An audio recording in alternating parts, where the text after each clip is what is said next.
Welcome to The Ambiguous Truth. I'm your host, Anthony Mistretta. In this show, we're going to be joined with a close friend of mine, Anna East. Anna and I met through some mutual friends in Atlanta a couple years ago. We've been going to a festival every year for, at least for me, the last 3 years, which is where I've really gotten to connect with her. Lots of dancing, lots of boogieing together, which is no surprise given her profession. Anna has been professionally dancing for, I think, about 16 years. She had her first professional gig at the age of 14 and considers herself to be an artist among many domains. Some of them are dancing, choreographing, writing, acting, among others. So please welcome Anna East. And now time for the show. No, I'm good. I'm ready to rock and roll. Let's go. Okay. Well, thank you so much. I really appreciate taking the time. This is a fun time. This is a fun time. Fun Yeah. things, you know. Indeed. Wow, I did not know you started professionally at 14. That's crazy.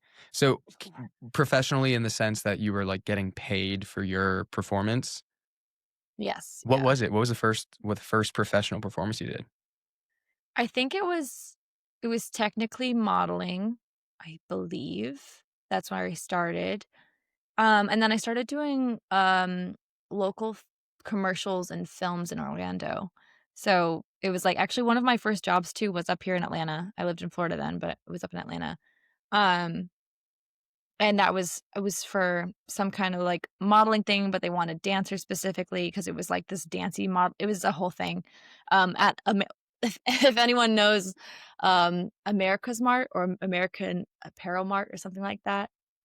Yeah, some people know about that.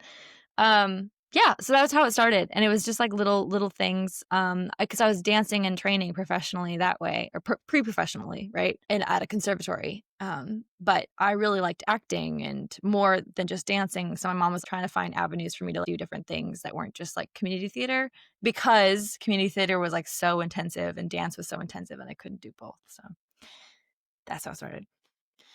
That's awesome. I Yeah. kind of want to save this for later, but I'm just itching to hear about it. Can you talk to me about Japan? Yeah, yeah, okay, so for people listening that don't know me, I'm literally drinking out of a Mount Fuji cup right now. Wait, Mount Fuji cup right now. Um, I was 18 when I got the job. So I was living in LA as a teenager with my parents. And I was auditioning for everything I could because I wanted to move out. And I auditioned for Tokyo Disney, not knowing anything about it, and got the job. So I was 19 when I moved out there, and over time, I lived there initially for 2 years and then 3 years different places and went back for another 2 years in total. Um, and yeah, it was extremely I mean, I don't know where to start. It was extremely formative for me. I was such a young being moving out to a foreign country on my own, and I had, like, the knowns, which was a job with Disney, and I had coworkers, but everything else was up to me. And, I l thank God I love traveling, I love change, so that was a beautiful thing for me, but it was also very hard, being that young and restarting your life, I guess. But yeah, ultimately, I mean, it's like I haven't been back in now 5 years, and I'm just starting to get to truly miss it again, so I'm trying to Mm. figure out how to get myself back to visit at least. But, And you did a total of 3 years there, right? 4. 4. Okay. But not all at the same time, right? No. Okay. Yeah, so it's like 2 years, 3 years off, and then, like, doing other things, and then Yeah. I went back for 6 months, and then I would go somewhere else for 6 months and go back for 6 months, and that continued for 2 years, basically. Yeah, that makes sense. Yeah. Cool. Yeah. Well, I'll be Yeah. going in January and February. Should You you are? Oh, you're Yeah. gonna go skiing and or snowboarding, you mean? Yeah. Yeah. Yeah. Yeah. Yeah, yeah, yeah. Very cool. Yeah. Hakone or So Hakuba? my pass has Niseko on it already, so I'll Okay. go ski there, but I'm not sure how long I'm gonna stay there. And I have a couple of other friends, like some of my Australian friends are gonna be meeting up there in February, so I'm not sure where exactly they'll be, so I'll probably bop to wherever they're going. And then one of my Yeah. buddies from here, he's probably gonna join at Niseko because he's also an icon. Um, but yeah, I'm pretty excited to get out there. It's definitely been on my radar for a while, both in terms of skiing and just in cultural exploration. Yeah, yeah, and oh my gosh, February, I mean, it's gonna be cold, but it's gonna be so awesome, like, Yeah. I just everything that happens there, like, everything is celebrated. So, like, no matter what's going on, there's something to celebrate or to, Mm. like, take advantage and take like, in the same way that I feel like winter sports make the most of the winter season, Japanese culture is just like, "Oh, this thing's happening, this thing in nature, we're gonna, make it a glorious thing that we, celebrate and, pay attention to," and which makes it easy to live or be there on it, any Yeah. season. It's also just nice, like, being a part of that culture where there's so much appreciation and gratitude for life. I think that's something that sometimes you overlook and you forget to just look up and be grateful for like everything in front of you. And I hear Yeah. that's a big part of their culture is gratitude, but also excellence. Like every Mhm. person just has this strive to be like the best at whatever the job is that they're doing, even if it's something that is monotonous or nothing fancy. They're like, well, it doesn't matter. I'm going to be the best at janitorial services or what. Mhm.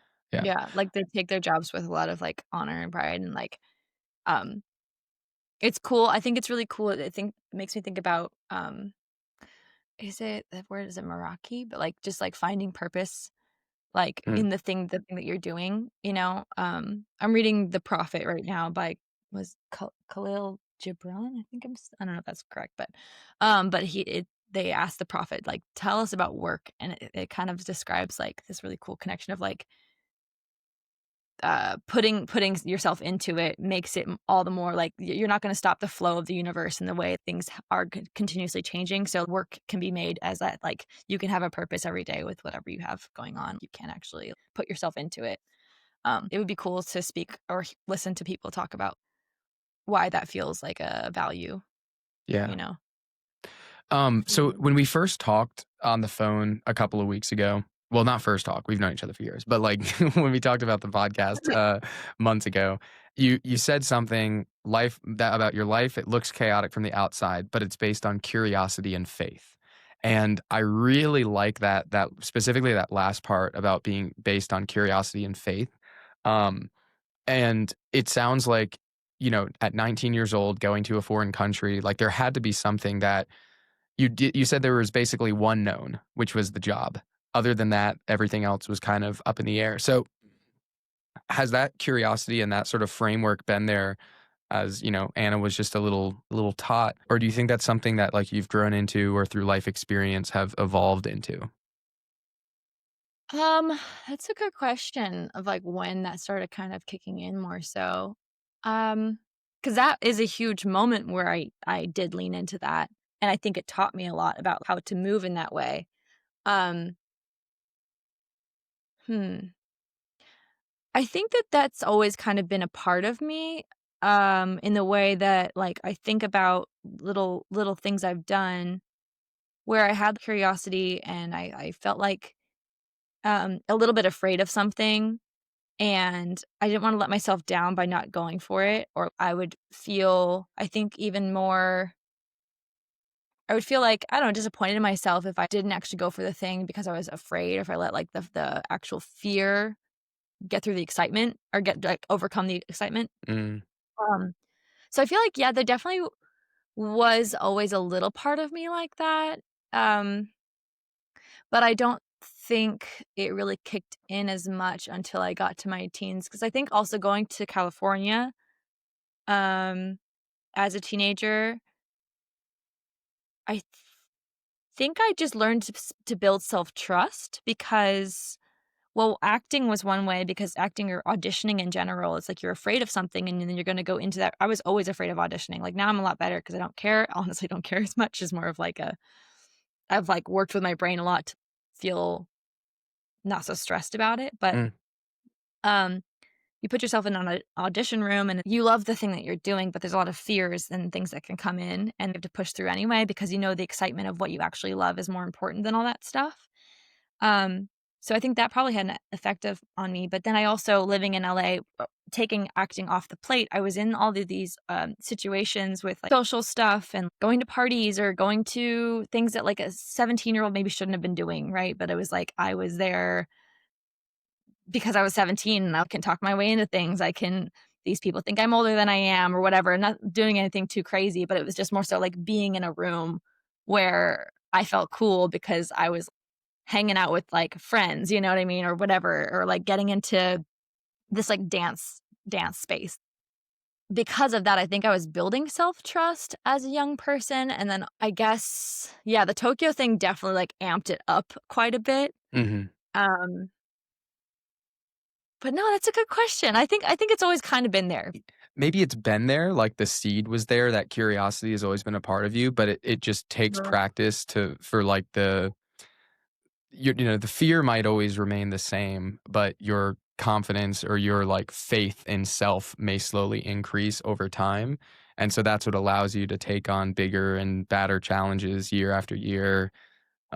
So Yeah. it probably did start with a little bit of a seed because I feel like there's Mhm. something like intrinsic in you where you're like, this is my passion. Because I mean, you've never.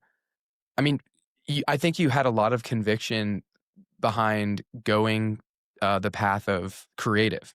Like, again, when we talked a couple months ago, like, you've always had non-traditional creative jobs, as a child, 14-year-old, it sounds like was your first, like, professional your first job probably was at 14, and that was a paid modeling/dancing gig. Mhm. So I feel like in order to take that path, there has to be like an intrinsic level of conviction you have in yourself that you're able to go that route and not like go with sort of a safer route, if you will. Yeah. I mean, I will say my mom was pretty supportive of me doing that. Um, so I think having her approval, because Mm, I still though, like, that's manifested in other ways, like, living life for your parents' approval is, like, such a thing for everyone, right? So but she did have the approval for that direction. yeah. Um, so that was a huge help for me, and I think, like, my dad was a little bit more weary of it and still is, but, it's that was probably really helpful. I think that's probably part of it too, is that, um my mom was a support. My family, she's a graphic designer. My dad likes to work in audio visual stuff. My Mm, brothers, like, one brother works in VR, one brother has worked in, like, editing hubs and has done, like, assistant directing on sets and stuff, and the other brother was in the music scene. We all were, like, I think, oddballs that my mom was like, "Here, you're an oddball in this way, let me push you to just do that thing," which was cool. I don't know where she got that from. Maybe because she's an artist herself, so she just, like, wanted to encourage that. that's awesome. Like having, I think, as I have a lot of. I'm very grateful that I have a lot of creativity in my family, but it's sort of for everyone like it's a hobby. It's never, Mhm, like their jobs are very jobby jobs. And then they have like music, mostly music. My sister plays drums. My dad plays drums, plays percussion. My mom sings, plays piano a little bit. So it's mostly like the music is kind of the creativity in my family. But mhm. it's never been something that anyone has really pursued professionally. I mean, my dad has paid gigs. My mom, I think she's had some paid gigs.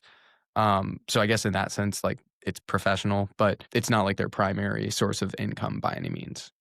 Yeah. But it's really powerful to have like your whole family just have that like creative that I mean, I think it's not surprising to see where you are, given that that's Mm. kind of your roots and your DNA. Yeah, I think, I always hear about, like, families that are like, "Oh, my parents were both musicians, and we're all musicians," and I was like, "Oh, that's so cool." I'm not considering my own family to be that way, but we kind of are, I think, from the outside, even though we're all kind of, like, more so, I guess, techie artists, like, it's still a similar thing.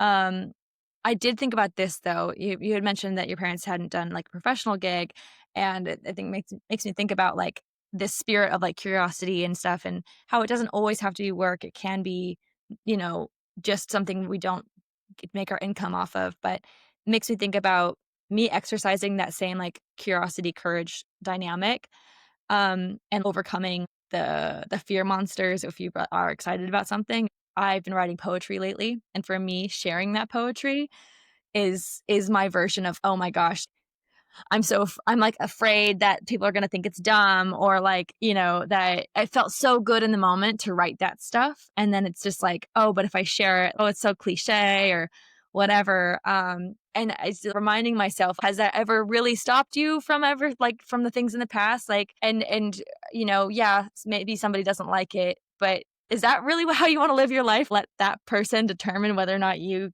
make these things that bring you joy. I think like I was improvised dancing yesterday and it felt so good. And then I watched the video, I record it sometimes. I watched the video back. I was like, oh, not that great, but it felt great. But I guess it's still, if I share it, it's more of like sharing. I want to share the feeling. Oh my gosh, it felt so good to do this Mhm. thing, rather than looking great or whatever. So I don't know. It makes me think about sometimes that same spirit can be applied whether or not it's professional or not. 100%. And you touched on so many good little nuggets in there. I think the first one about like, art, it shouldn't be so much, I think, about the outcome as much as it is about the input, and the input being emotion, right? So when you're improv dancing, you're I imagine at this point, like when you're doing that, you're probably just flowing through it. You're not really, really thinking about it. But I would also bet that the driving factor behind the movements is the emotional experience that you've had in your life, maybe that you're going through this week or something recently, that's causing, the art to come out of you. And it's something I really struggle with, even with this podcast, is like when it becomes real when it's in front of people.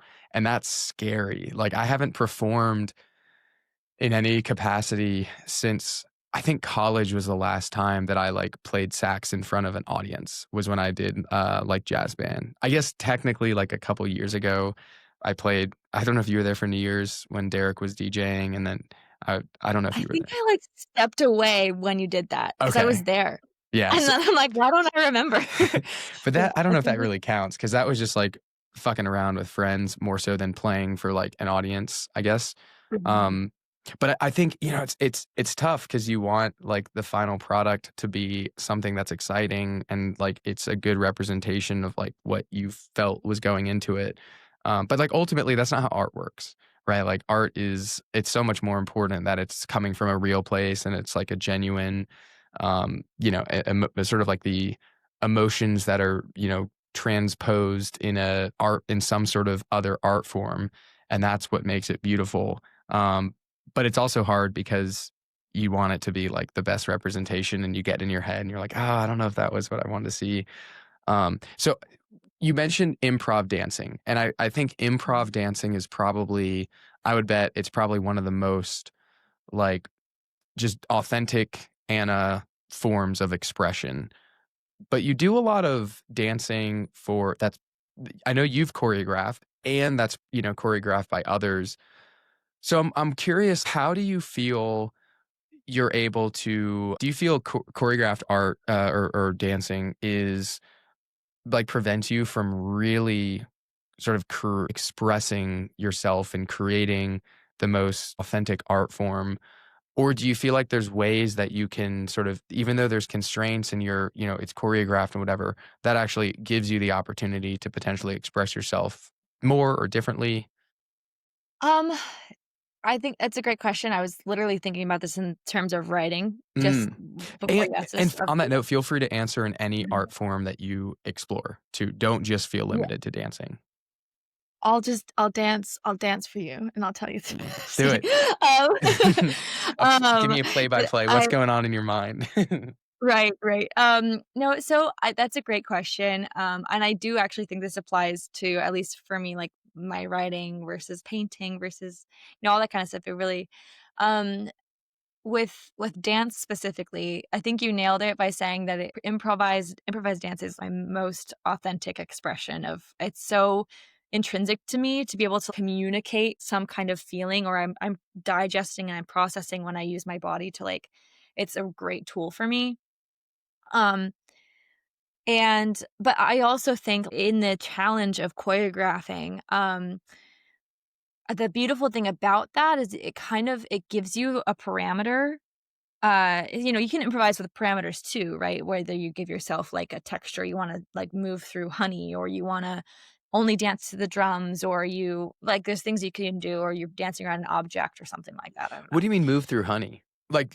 Like, almost like you're Yeah. not able to, like, move as quickly because 'cause you're met with some Yes. resistance? Oh, is that a Yeah, common like, as term? if well, like, yeah, the quality of your movement is changed by thinking about moving through honey versus, like, if you're moving through, I don't know, a not even dust storm, you wouldn't really move that differently, I think, except for your eyes would be shut. But it's like, Water, it's not as viscous as water, honey, yeah. but it's harder to move Mhm. through water than air or something. Oh, interesting. Right, right, or you're pressing against some clay, like, what does that feel like if you're, like, Mm. doing something, your arms are pressing through clay? I don't know. There's the ways that I when I teach classes, I give, like, students some parameters to explore quality of movement. So, like, honey is one that's, like, really fun to kinda play with, of, like, whether it's coming off of you or you're moving through a whole gallon of honey, like, you're tiny and you're moving through it. There's different ways that would affect how you move through space. Um but and that's like, I mean, it's that rabbit hole you could just keep going down. But with, with choreography, I think the expression is it's for me, it's a really good, thing to practice, something I'm sometimes a little bit afraid of. Choreography seems like a beast, and it's hard to translate what's in your brain to, like, because I even improvise something, right? I'm just feeling it and I'm moving through it and it feels really good and maybe I record it and maybe I love how it looks. Mm. But to recreate that, to look at my recording and be like, "How did I do that?" If that's even kind of difficult because I'm moving so intuitively and so fluidly and I'm not really thinking about it, to sometimes match that again is a little bit difficult, I've found.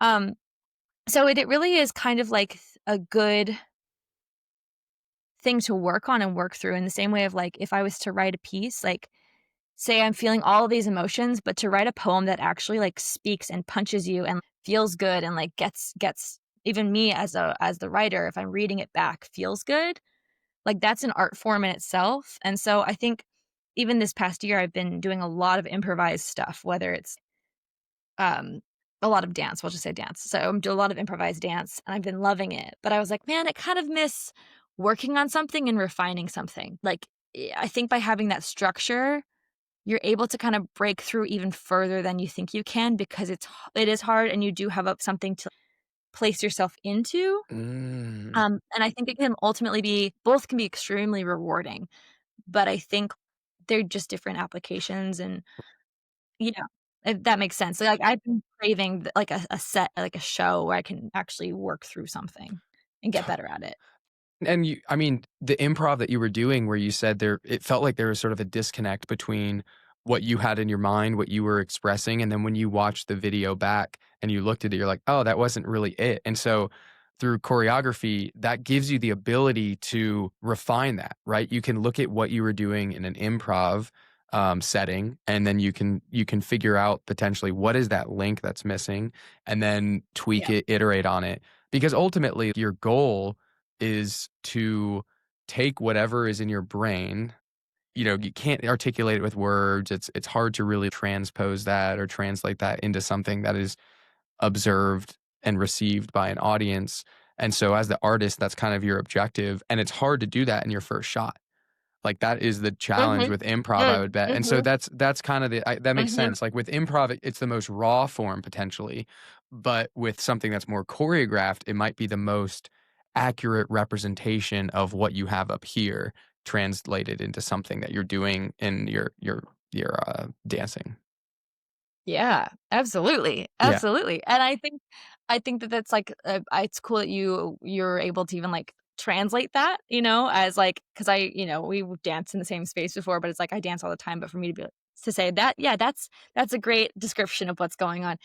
Um, but yeah, I think, like, the working on it and not everyone wants to dance for someone else, but I do love the ability to storytell and impact and say, "That is what I see in my brain, and it is now living on my body." Um, it's really, really rewarding. Yeah, yeah, I feel like I had more thoughts when you were speaking about it then too, but, they're out. It's a good feeling. Yeah. I love Yeah. watching you dance when, like, it's so fun every year to just and I enjoy boogieing with you. It's so fun. So fun. Because I don't Yeah, think I'm, like, technically skilled at all. Like, I wouldn't consider myself a good dancer, but I am not afraid to yeah. move in a weird way. Yeah, but then you just do what feels good to you, Yeah, right? Like, I just think that okay, now I remember what I was gonna say is when you perfect. have created the structure of choreography, Mm, um, you can still like, once you have it in your body, what a great thing that I like to practice, and if I'm teaching or choreographing for somebody to ask them to bring is once you know what the movement is, you take that same feeling as if you're improvising through the emotional space of what's going on, right?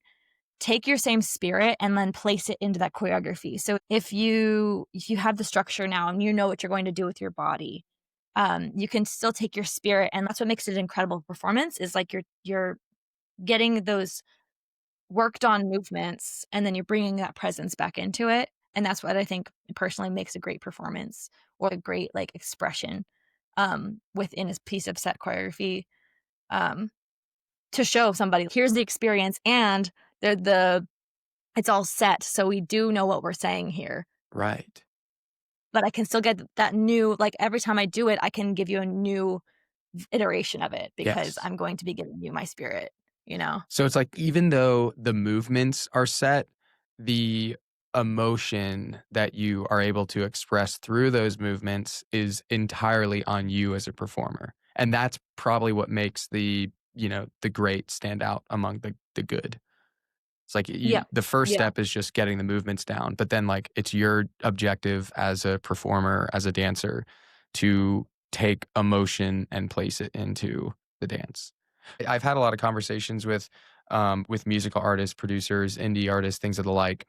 And the thing that we've it seems understood across all of them is like their sort of measurement of success is like how much experience and emotion can I bake into this song? And so for lyrical artists, it's about the poetry, it's about the actual verbiage that they choose. And then for melodic artists, and less non-lyrical artists, that's where it's about like the the sound selection, the rhythm, the articulation, the I think it's pretty understood now that through these conversations that the art is ultimately like the emotional expression. And I think as consumers of art, whether we're listening to music or watching dance, we don't really know what's going into it and what the emotional experience of the person is, but it's very palpable as a viewer or listener, observer, when there is successfully emotion packed into it. And like the deeper the emotion, the more moving the piece. And I can see artists that I don't particularly like, I wouldn't necessarily say it's my genre, like my top genre or my favorite kind of music. But when you see them perform, you're like, "Holy shit, how is that happening right now?" There's just this almost this energetic vacuum that just sucks up everything, and all you can focus on is that performer. And that's like I think Yeah. the gold standard is for performers to be at that point where they're able to just capture all the energy. So Mhm. what have been Yeah. some of your biggest challenges that you've faced exploring a creative path as opposed to something a little bit perhaps more like traditional? Yeah, well, I feel like I have, uh before I answer that question, I just have one thing I wanted to say about, like, musical artists and that kinda Please. thing um I think it's incredible, is I think about the tech being a technician, being an incredible technician versus someone who's putting their art into something, and I think sometimes that's a differentiation of the ability of, I my computer right now can't handle, like, for video editing that I do, I was thinking about this today. I can't handle a lot of heavy footage, but that doesn't mean I'm a bad editor just because my piece of technology there's a lot of technicians that could be like, "Oh, I've got all this stuff. I know how to work with this piece of technology really well," which is fantastic. However, if they're not putting the rhythm and the feeling and the movement into the piece that they're editing, it's like it's not gonna translate into this impactful film or video or whatever. So, I just feel like that is like it's so across the board for so many artists of like hearing those musical artists that are able to bring all of that.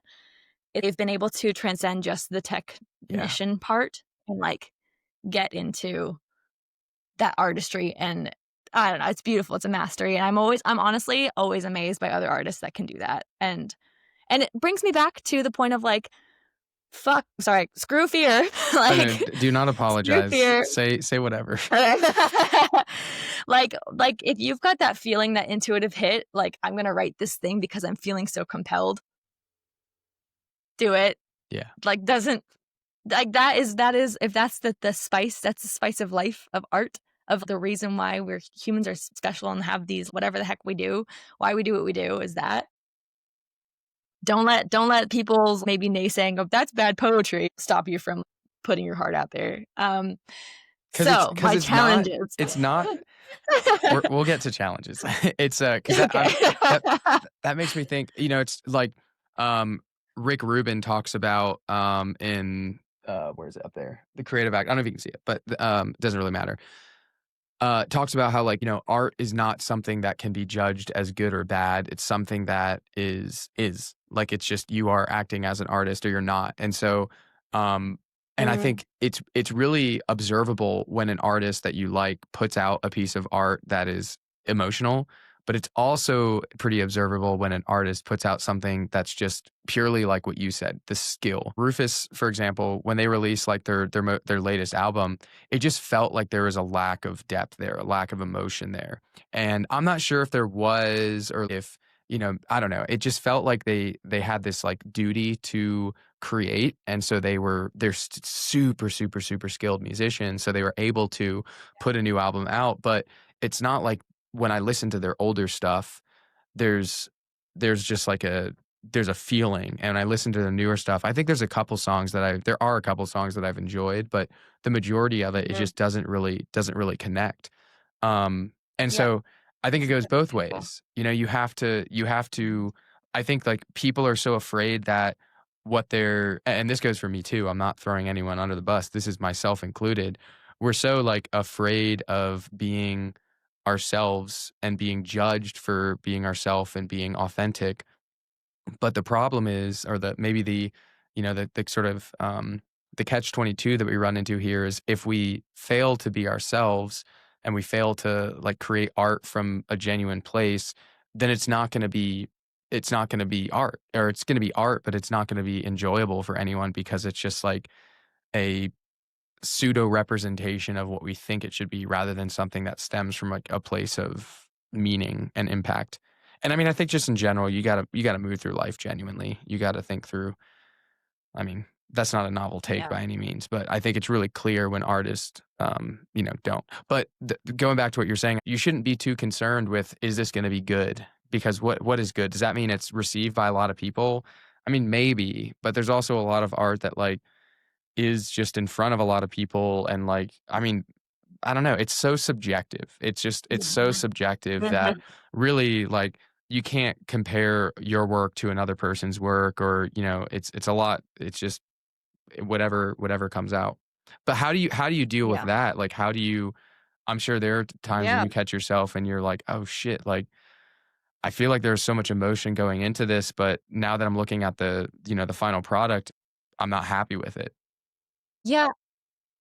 I think, it's kind of goes into your question of, like, Yeah. challenges of pursuing your artistic career. It really does bridge that, because there's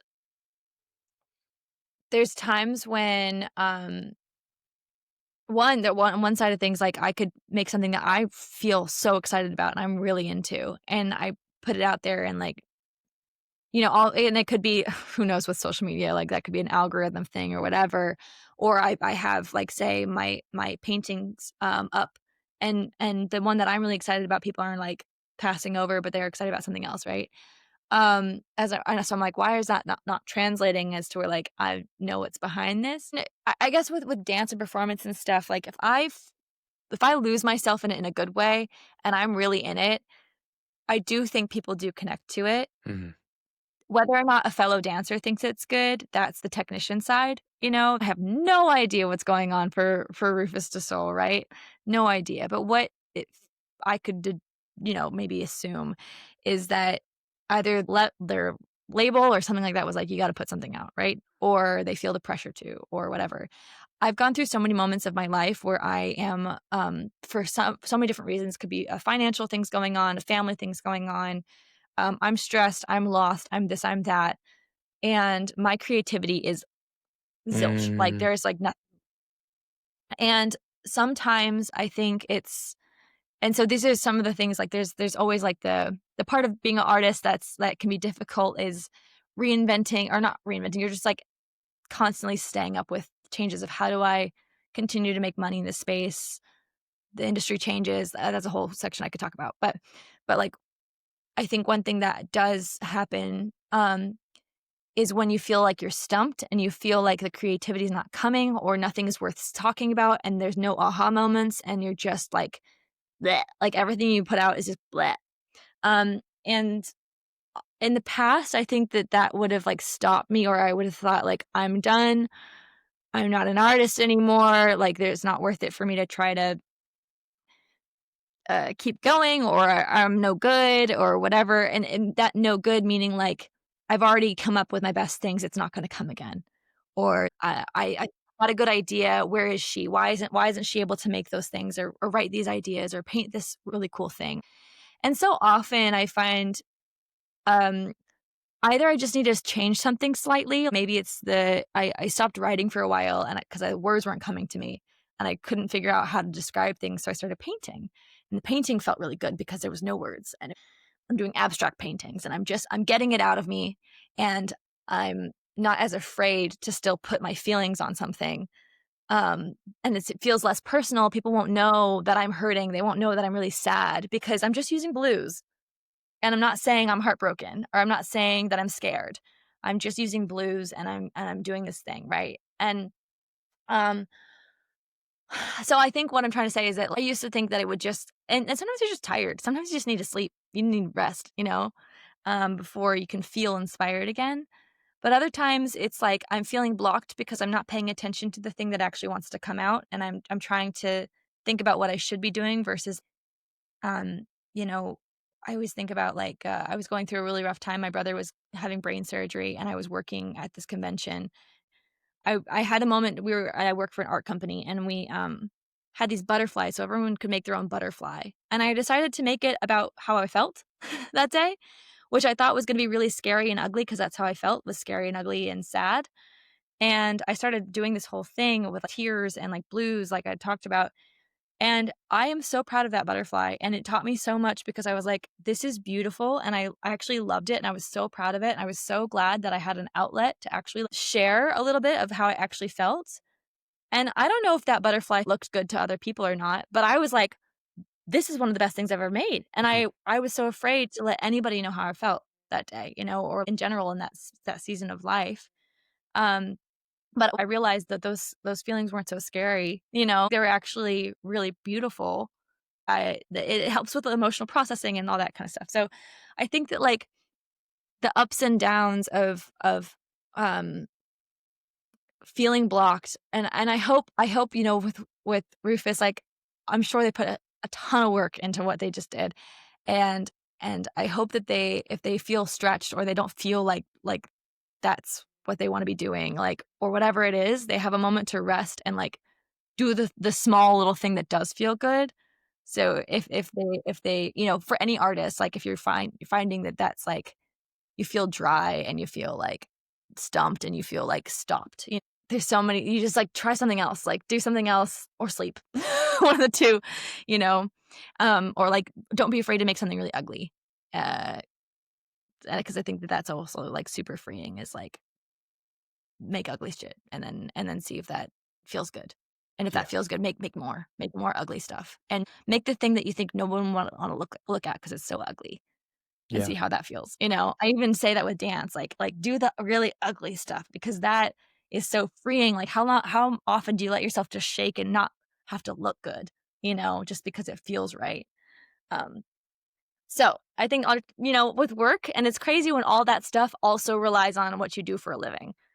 You yeah, know, um, so that sometimes really does affect the ebbs and flows of my journey as an artist, and being able to um consistently stay in work. I feel like I wear a lot of hats because it can be, um, it that creativity you can't, like I'm not a robot. No one's a robot, you know? So, when that's your bread and your butter, it's like managing that can be interesting. But Yeah. I'd say that's probably the biggest, like, hurdle as a professional artist is just, um, constantly getting work to rely on it, um, and then also not becoming a machine or feeling like a machine in Yeah. all of it. So, yeah. Yeah. Yeah. I appreciate you sharing that. I think I can't imagine what the pressure is, like for, artists who are signed to a label and they have the expectations of the label, they have the expectations of the fans and their followers. There's a ton of pressure. And Mhm. it's that's not the best environment to perform. And you're not going to create your best work when there's sort of like this objective and this pressure to create something. Instead, you create your best work when you're able to be your most authentic self and you're able to translate, everything that's going on in your heart and in your mind into, whatever form you're choosing to use. If that's writing, drawing, painting, dancing, whatever it may be, that's gonna yield the best product. That's gotta be so hard, like, doing it professionally when it's like you like, how do you balance that? How do you balance the pressure from, your manager, your boss, or whatever, and, like, still make sure that it's coming from, an authentic place? I mean, obviously, people do it, right? Like, Pixar exists. That is a corporation who's able to generate gold. They really do have a and Mhm. there's the whole, Creativity Inc. great book, about, their whole, like, creative process, and they do such a good job that, at least based on what I read in the book, they do such a good job of, like, fostering and curating that creativity. But they're obviously there to make money as a business and, put out product, and sell it and, make more money, but they find some balance. So it's definitely possible at like a corporate level. So on an individual level, how do you find that balance? Yeah, well, it makes me think about, just today, I felt inspired to write something because I'm going through some train change in my life, right? And I wanted to write about it. And I was clocked into work and I was like, I know I've got to get this done and this done and this done today. And where what I'm getting at is that, like, I think that there's creativity is oftentimes not valued in the same way as productivity, right? Yeah. But the thing is it works on a different cycle and it works on a different schedule, and the thing that is I think if I give you a really good value, it's not always time-based. So to put it on a schedule can be difficult sometimes because and it sounds like such an artist thing to say, but it's true, is like I poured into writing something this morning, and I also got all of those things done because I felt so filled that I got to fill up my own cup and do something that was actually meaningful for me, that I was able to then, like, sit down and, like, beep boop bop and get the things done for work that I needed to get done that were Yeah. even, like, lightly creative, but I wasn't feeling, like, personally motivated by, right? Yeah. But because I was able to pour into myself this morning and actually do something that I cared about, I found easier, and I think that I find myself wrestling with work all the time. Man, if my company was able to give me, my coworker investing in, like, "Okay, today's your creativity day," because 'cause we're all artists at work, we work together. "Here's your creativity day, go fill up your cup." What does that mean? Does it mean going to a coffee shop today? Does it mean going to a museum? Does it mean, making a cozy meal? Like, what do you need to do? Or doing a nature walk where you're noticing in your journaling, what do you need to do to let your brain and your everything grow and be expanded in that creative space so that you can make the best work that you can? Yeah. Um, I don't think that I can write incredible things if I haven't taken care of myself first or, it's so I think that I almost wish that that was built into my schedule instead of clocking in, boop boop bopping, Yeah. pushing. Sometimes, yeah, sometimes you just gotta sit down and start. That's also a thing. But, like, a lot of the time, I'm like, "Man, if I could just go walk around the block and not feel bad about it before I sit down and write all of this, I bet you I'd write something way better than if I just force myself to. Yep. Um, so I think that that's something to, in the corporate world, maybe Pixar has a really cool balance where the people can go take a nap if they need it, or they can go walk around, or they can go drink something interesting, or chat with their coworkers "Can I pull you into this room? I just need to, like, walk through this idea really quick." You know? Maybe there's something like Distractions. that. Ye Yeah, sorry, didn't mean to cut you off, but Oh, no, distractions no. can Yeah. be really, really, really helpful. Like, it's different if you're sort of using a distraction as an excuse not to get work done. But if you are at a creative block, it can be super helpful to remove yourself from whatever it is that you're doing. And that's actually partly like how your brain functions. Like your brain does need rest.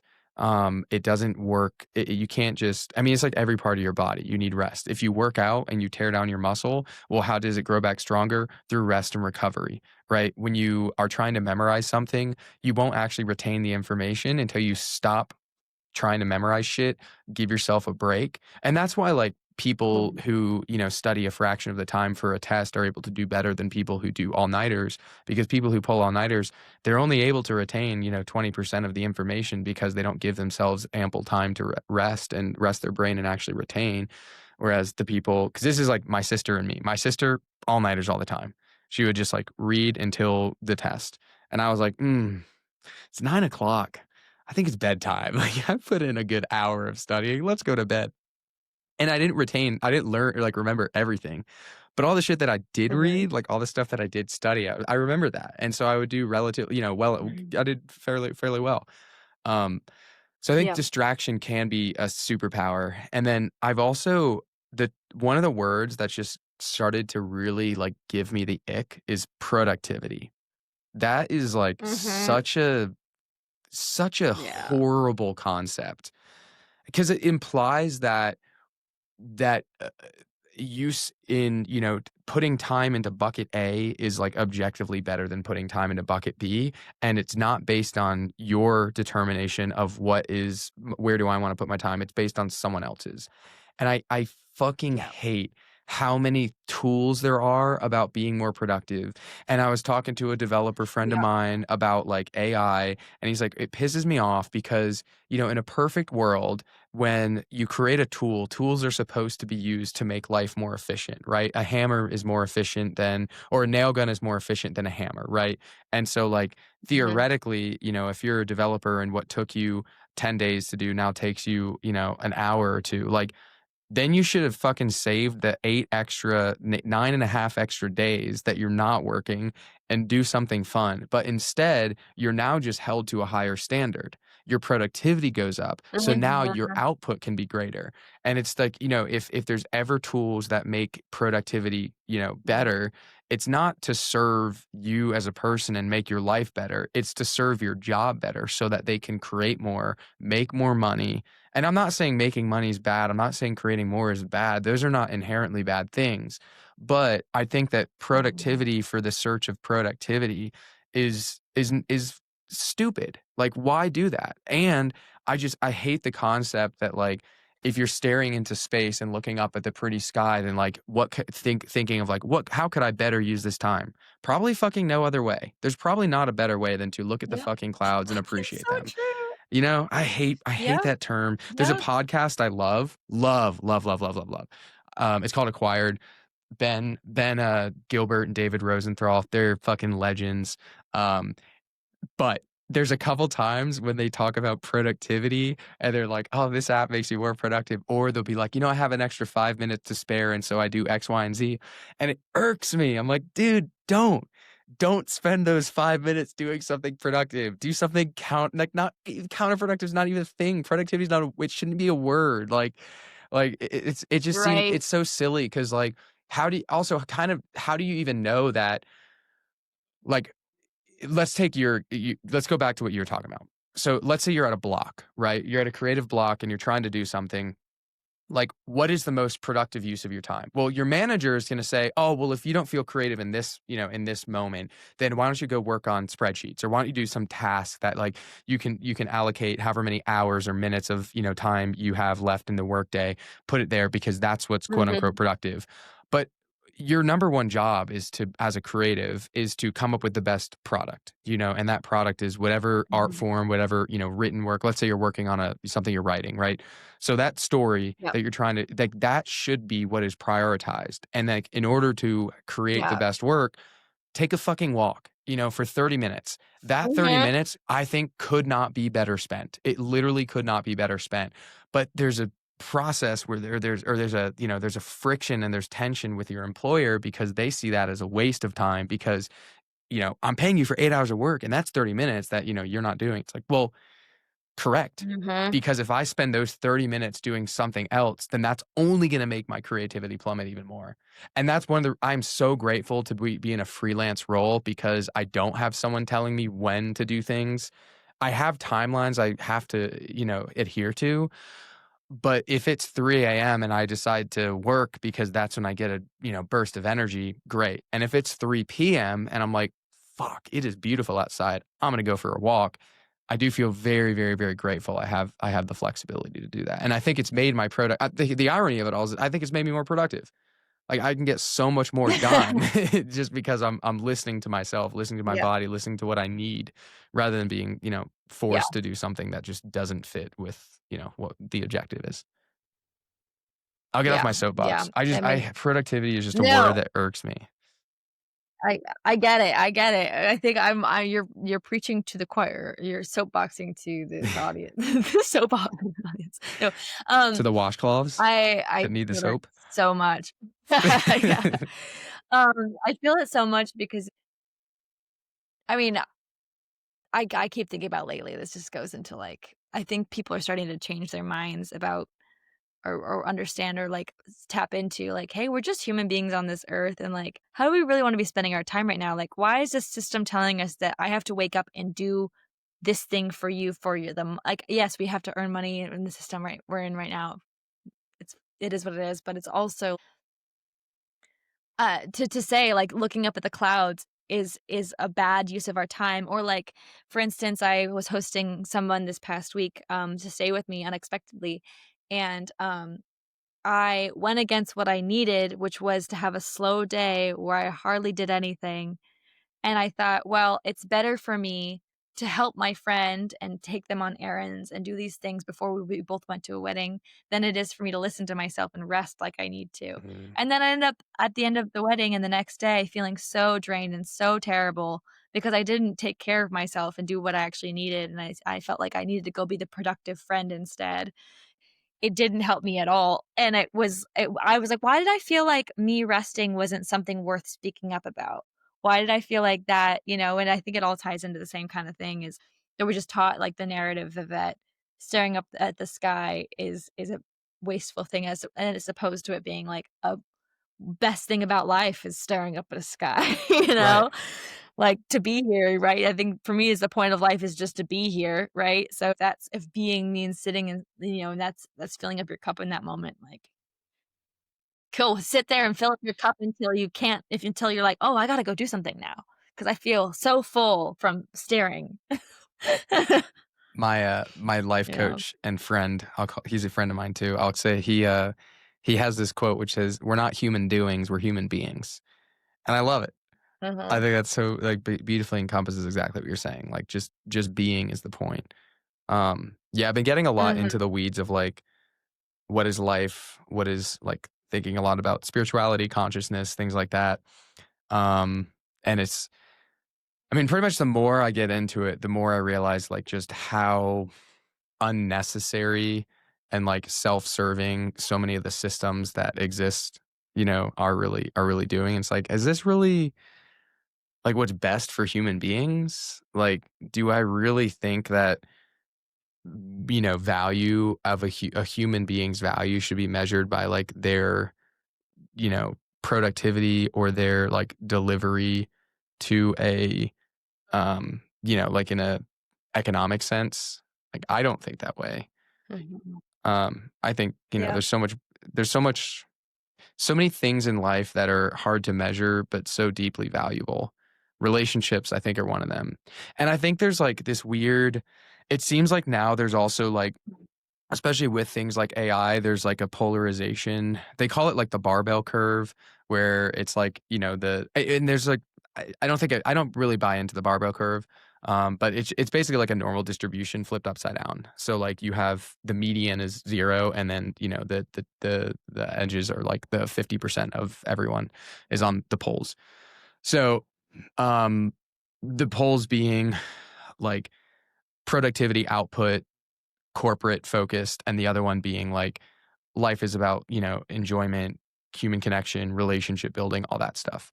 But even though I don't fully buy into the barbell theory, I do see like a little bit of this like bifurcation where I think as technology continues to increase and progress at such a drastic rate, it does make me really question like, is that like, what's the, at a certain level, like, what's the point? Like, we're so technologically advanced compared to where we were 50, 100, 200, 1,000 years ago. But like, is the technological advancement objectively better? Are we in a better place? That I don't know. That Yeah. I'm actually not certain at Yeah. all that we're in a better place. Like, I don't know if it's objectively better. I mean, you look also at like lifespan versus health span. It's like technology has increased the lifespan, but it hasn't increased the health span. So now people are just living 30 shitty years at the end of their Mm. life instead of living, like 60 good Yeah. years, 50 good That's an years. interesting point. Right? They're living like Yeah. 50 good years and 30 Yeah. years of misery. It's like, I'm sorry, but as soon as I'm going downhill, I'm like, peace. Lived a good life. I'm out. Right. Oh, man, that's an interesting point. It makes me think of I had a silly conversation the other day, which I'm gonna speak about this, like, I don't know, uh, my friends and I we were thinking about, like we're talking about cults. So there's, lots of cults. But then we're talking about, not that it's a cult, but just the lifestyle of the Amish, because that technologically is at a certain point that they've chosen to continue, like, to stay at that point of technology Yes. advancement, right? So we're like thinking this is an interesting like kind of thing of like why have people chosen to stay there? So as a silly kind of like imaginative joke, my friend said, "Well, what if there's time travelers that have been to every single point in history and they have decided that the point of the Amish, that technology point, is the best Mm, point to actually live at. And so that they're time traveling and hopping back and forth, and they're just like it's almost like a landing spot for these tired and weary travelers, time travelers, to come and rest in that time period or that space. Because I mean, I don't know, like, I have not lived the Amish lifestyle, so I do not know how hard it is or anything like that. But just to think about what if that was chosen to remain that way, because how much better does life get? Does our health get as we continue to grow? Like there's some things that I'm sure are awesome in, like I love the access I have to tools to make the art that I like, or being able to go train at different places that I excite me, like, that's a really cool thing about some of the advancements that I get to live with, but we were just thinking about, like, what if, like, you know, the simple act of, like, growing your own food and, the homesteading movement that's happening with a lot of people, like, what if those types of things or the gratification of we build this with our hands and it feels really good to have done that, and that's a super gratifying feeling as human beings. I don't know. I That was just something we were talking about of an idea, but it does make me think about how much, of our well-being um versus the big systems that we get swept up into. 100%. Um I yeah. mean, I'm fairly Yeah, that makes confident sense, there. but I'm fairly confident there are time travelers in this world. Like, there's aliens, there's time travelers. Sure. I don't not buy that. I also think yeah. that like it kind of makes sense where I don't know if it's exactly kind of where the Amish are, but I think there is a point where the detriment of technology becomes greater than the benefits of technology. And I think we're starting to Mhm. see that. And so I think there's a lot of people in this world who place intrinsic value on technology, and then there's people who recognize there can be technology is a lever and we can leverage it to create a better life for ourselves, right? I love that I can hop on a Mhm. plane and travel anywhere in the world, anywhere on this earth. That's fucking amazing. And, that's like, in the grand scheme of things, a very recent invention. Um, Mhm. but I don't think that technology is like inherently a good thing. I think it's amoral. I don't think that it has any good or bad. I don't think anything is I think everything's amoral. I don't think there's anything that's intrinsically good or intrinsically bad. It's how we choose to use it. Um, and I think everything has both good and bad. There is no such thing as like something that is a good thing. It's like, well, there's trade-offs. Every single thing in this Yeah, world has trade-offs. Um, but yeah. I do kind of understand, like, with the homestead movement and people a couple of months ago, a buddy of mine, started building a geodome, and it's, like, 17 feet wide, 20 some feet tall. It's constructed of 2 by 4s that are cut and, into, like, triangular and trapezoidal regions, and then, Mhm. this polypropylene, which is basically, like, more or less thinner, plexiglass. And then some, like, flashing to ensure that, like, water doesn't, run into it.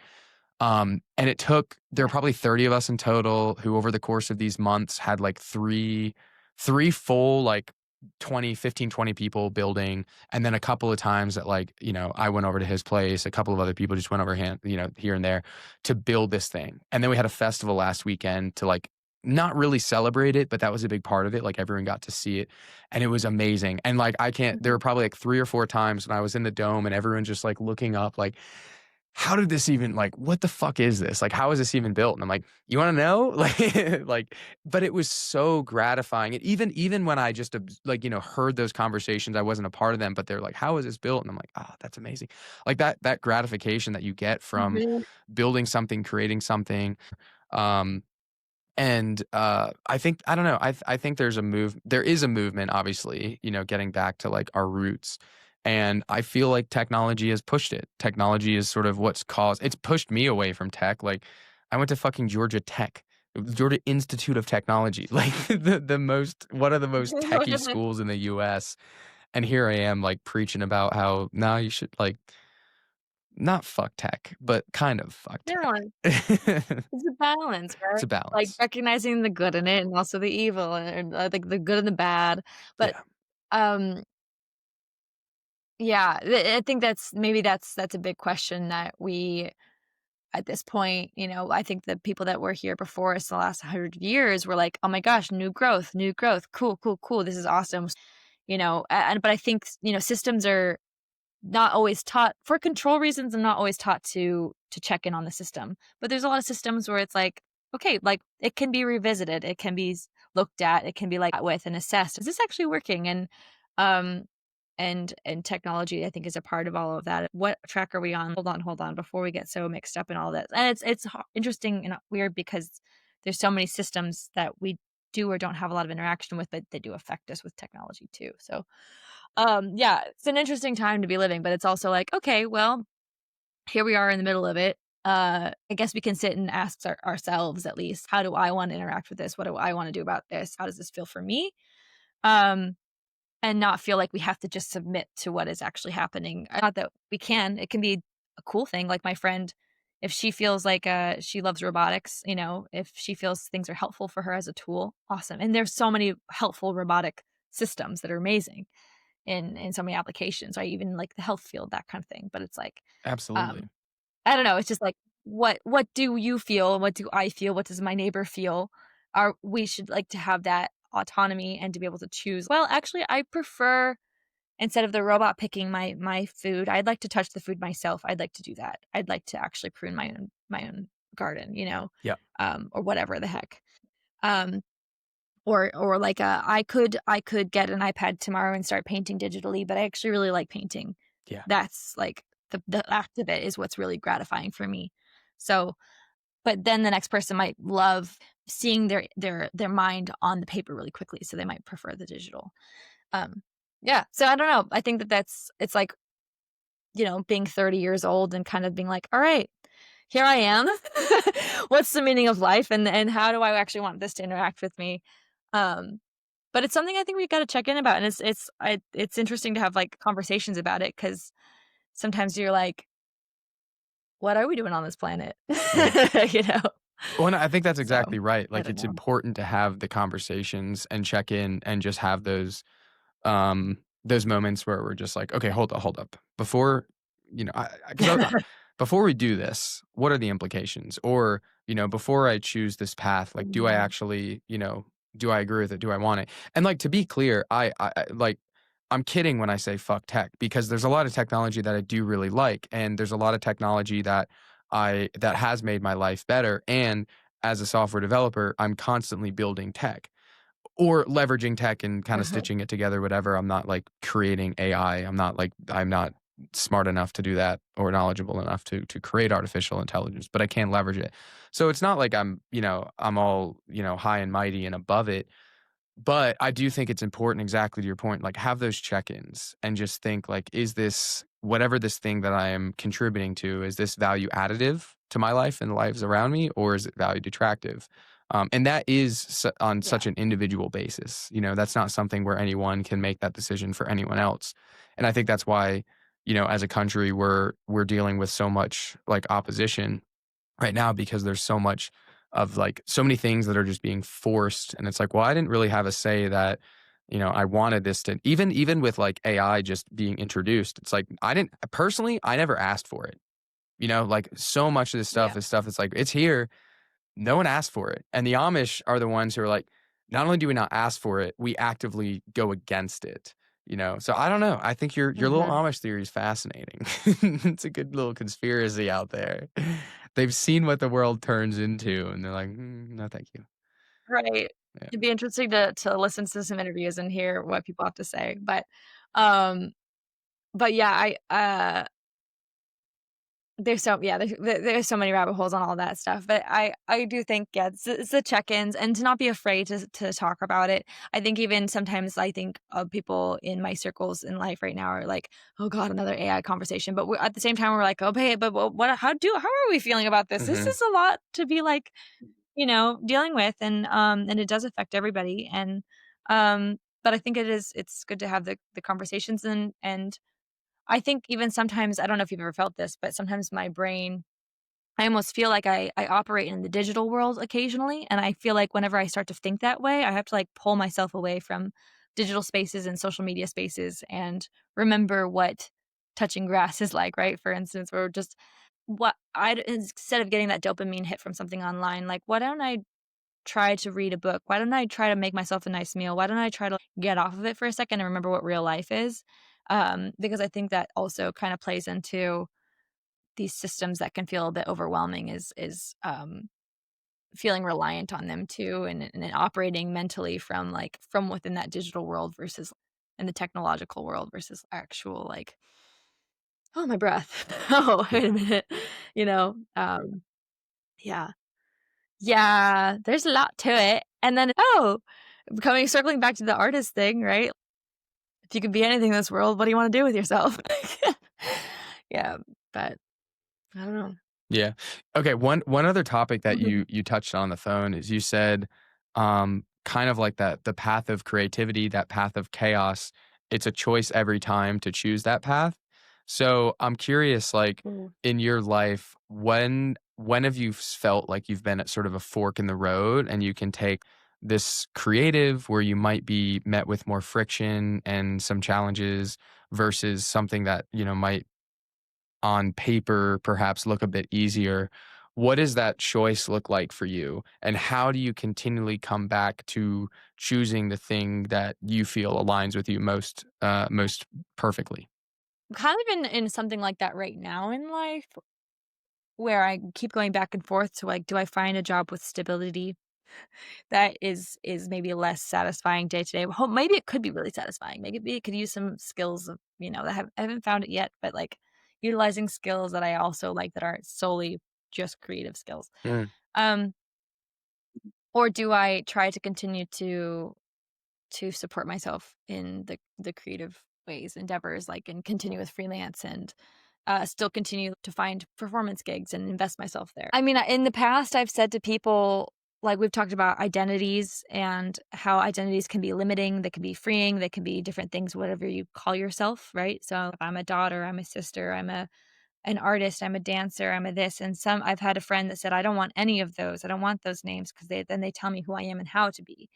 And I can agree to some point, but I also was like, I think the one thing I feel really confident in is saying that I am an artist because I'm like, whether or not that feels true in every single moment, I think if I allow it, the one thing personally, and maybe this is just where my brain leans towards, um, is that I feel like creativity just like pours out of me.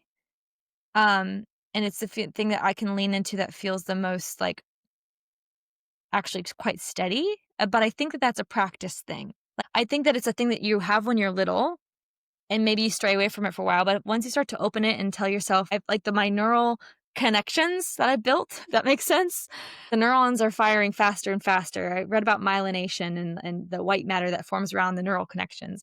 And I feel like I've built those over and over again by practicing that I can be creative and I can lean into that creative thing or I can just strike on paste paper and make something. And the more you practice, the more you remember that you can do that. Um, so, in the day to day world of having a job, I think for me right now, it's a choice of like believing in myself that I can, especially with the world that is the industries are changing and shifting. That's always a factor. But I still do think that it's the knowing and the awareness that you can be creative and that you can do these things. Again, I go back to my mom, like saying, like, you have my permission to go and do this, like if you're able to give yourself that permission, take a moment to like see that work of like, can I give myself permission to do this? That Mm, it's not less productive to go and doodle because that feels really good, or maybe I want to go make I mean, say you're sitting outside and you just see some twigs and leaves, to give yourself permission to go and make a little shape out of that. Do you wanna make some kind of art out of the twigs and leaves that you see?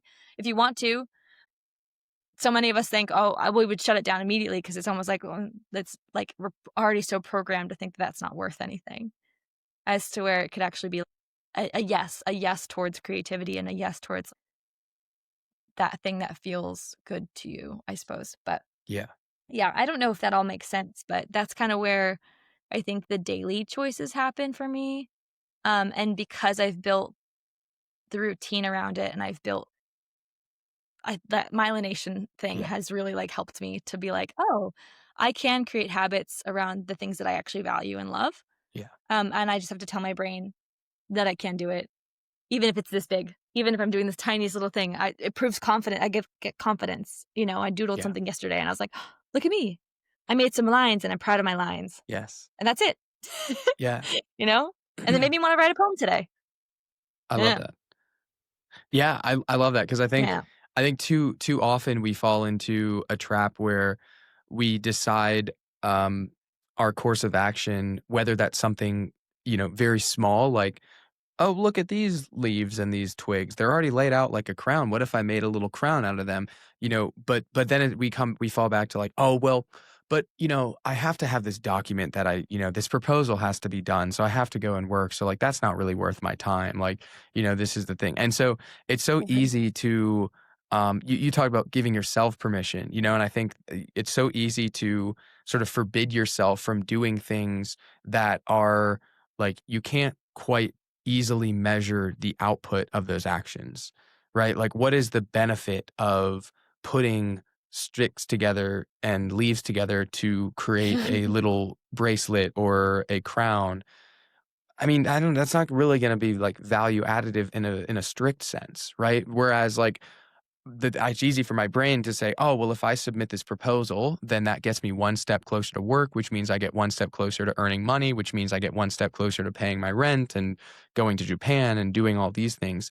And so when we logic ourselves Right. so much towards a conclusion that's based on pragmatism, but really we should sometimes ignore that and think about what is it that my heart wants to do? What is this weird thing, this feeling I'm getting that's like, you should, you should go and look that. It's like when we're, wandering around Spirit Lake and you just get this little tickle that's like, you see something that looks Mhm. funky over there. Like, I'm going to go explore that. Right. And of course, like, you're in the state of mind Yeah, for many reasons. You're in the state of mind where like you're so much more open to that.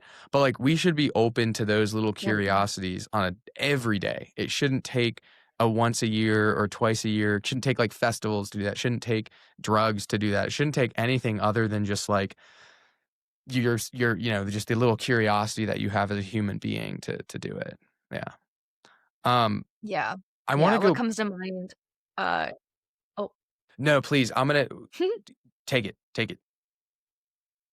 okay, okay, just 2 quick things is Take your one thing time. that comes to mind is the idea of would making that little stick figuration of art or whatever, would that make your day? Would that make it so that Mhm. your day was worth it? And as a human being with nothing else going on, like, the 5 minutes it would take, would you feel excited and proud of yourself? And is that enough? Is that enough for that reason, you know? I think that and then I think we have to sometimes experience that over and over again to say, like, "Oh, maybe that is enough. Maybe that is what I want." Right? Or tell ourselves that it's okay to feel that like an inner child type thing. And then the other piece is like with Halloween, with allowing yourself to just make that little formation. Something I'm really interested in general. I think I've filled my life with a lot of play, and whether or not I realized it, but that was what I was after for a lot of this stuff. And what I think is so magical about Halloween and like my intuitive dance classes and like different things that I've started to want to create environments for is that it allows people to play. And I think that's also just like I don't know exactly where that's leading, but it's something I'm really curious about, and I think it's all connected with creativity, with, like, the reason to wake up every day, you know, is that little, like, bit of joy or sweetness or proudness or whatever, and that's what we want kids to feel, and it's, if we're still the same, so I don't know, that's something I'm very still curious about. Yeah. I also don't know how, but feel very strongly that um, there's a connection between like curiosity, play, childhood, and just enjoyment in life. I don't know how those things, really operate together, but I do fully agree Not that as they're quantifiable. yeah, it's not. It's not. It's not. Yeah, I wanna Yeah. quick go back to you touched on identity, and that's something that's come up before, in one of these conversations, and I'm curious if you would mind first of all, before we get into it anymore, just kinda share your sort of definition of identity. Something I haven't thought about much lately, but Weren't you just having a conversation about identity with a friend? I know I was. Yes, yes, yes, yes. Well, we were talking about it, right? She brought it up, and I don't like, I haven't like, I think a lot of people do really think about identity a lot, and I do too, because I've gone through my own identity crises, Yeah, I should yeah. say, um,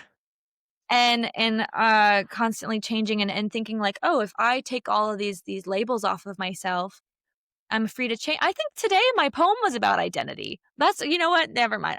I'm without using that word, I think about it all the time. Also, I mean, it is very different to, like, to write about it, talk about it than it is to, like, define it. So, if you do not want to define it, Yeah. that's not a problem at all. I'm happy we had like, if there's anything you wanna share about it, we can talk on that. I thought that would be a good starting point, but if it's not, I'm happy to scratch it off. Yeah, well, I think identity is, I think after verbalizing all that, uh, it's labels that we put on ourselves, and it's ways to categorize ourselves to feel more secure, which isn't a bad thing. I mean, if it helps us feel safe and secure and belonging, Mhm, that's awesome. At the same time, I was thinking about something that the earth is we're always gripping onto security and safety, which is very primal.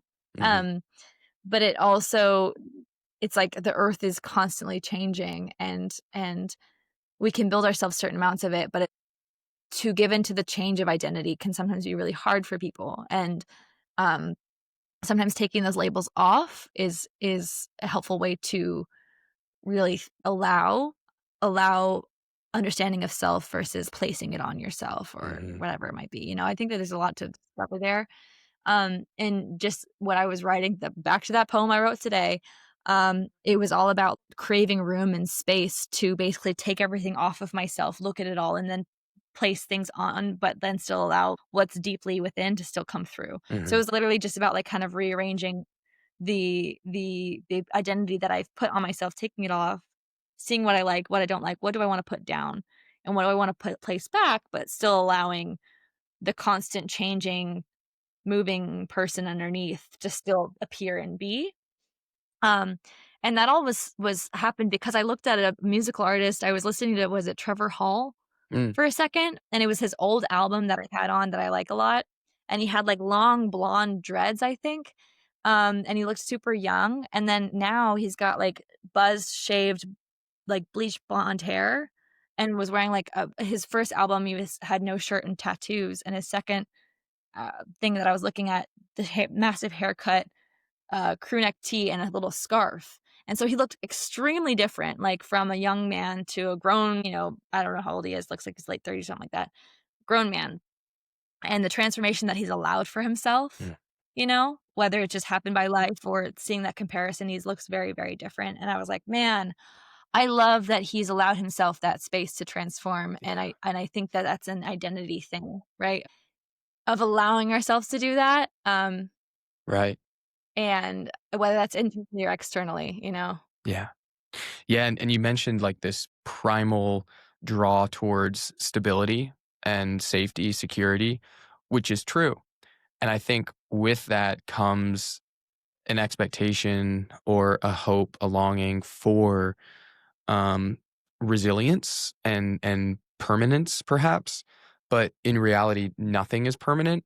Um, there's only change, and there's only, life and death, and at least in like a life and death on like a human level. Like we'll die in our I believe like, Mhm. our human body will die and then we'll continue, living on in some sense. Um, but that identity, it's not something that is ever permanent. It's something that I mean, maybe for some people, if they like really force it to, they're not going to see changes. But I think if you live really true to yourself, like the point of life is not to reach a destination or find, all right, I have my job, I have my wife, I have my picket fence, I have my kids, like I've made it. It's really a journey. It's Listen, like it's and part of your journey, that identity is also a journey. It's not something where there's an end goal. It's not like, oh, I really and that's something that I really had to shift because through my many life crises, I have also felt like at certain times an identity crisis where I the Anthony that I once was doesn't really resonate with me as much, and I think I perceived it as, like, a loss of identity, but in reality, it's not a loss of identity.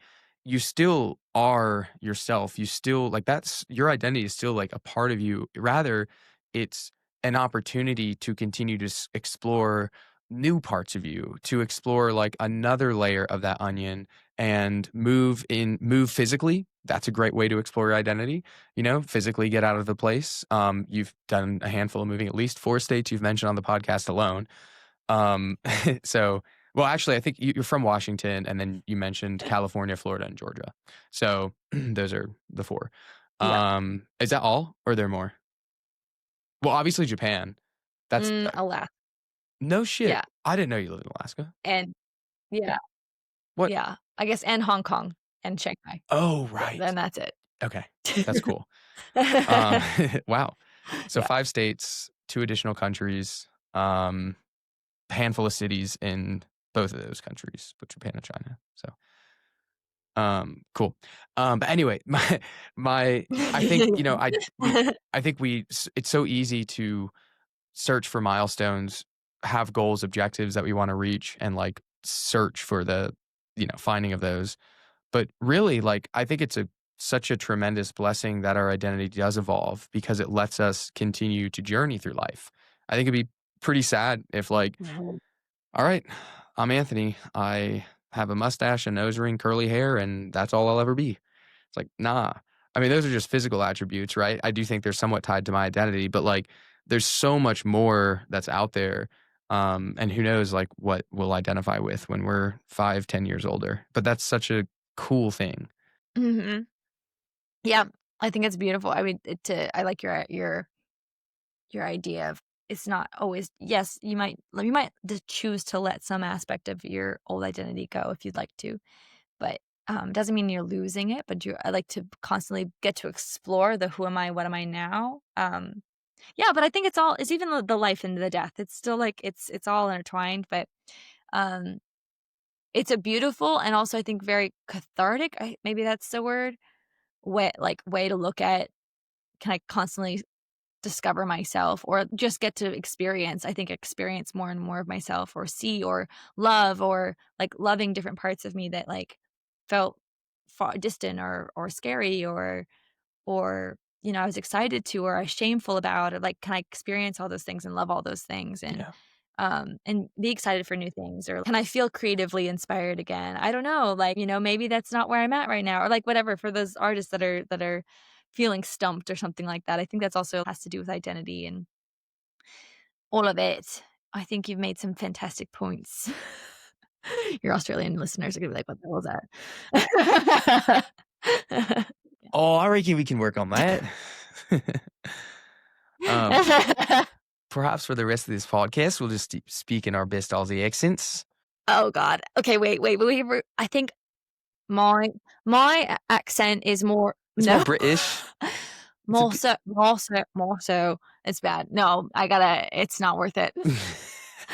I think Australian accents are one of, like, my worst accents, even though they're like, fucking hard. I have a lot of friends they're hard, They're hard. and my friends are mostly from Queensland, so they're specific, Yeah, different from the one you just did, I think.